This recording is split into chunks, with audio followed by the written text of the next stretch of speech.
Today we'll talk about how can you disable this sign or know how you can do that on your wake-up. So all you have to do, you just go above your photo here, click on it. So then it's going to take you to your profile. Then all you have to do now, just go above this sign, click on it. So then it's going to show for you a list like this. Then you click here on edit profile and you come to this list here on your profile. So then you go down here and you click here on security. So when you click on security, it's going to take you to next step here. Just switch into open video.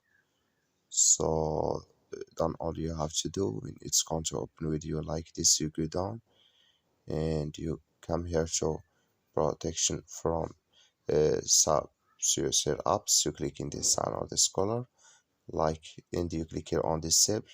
Like you see here, color it's gone, that's mean it's disabled with us now. That's all you have to do. Thank you for watching. Don't forget to support us by liking, subscribe.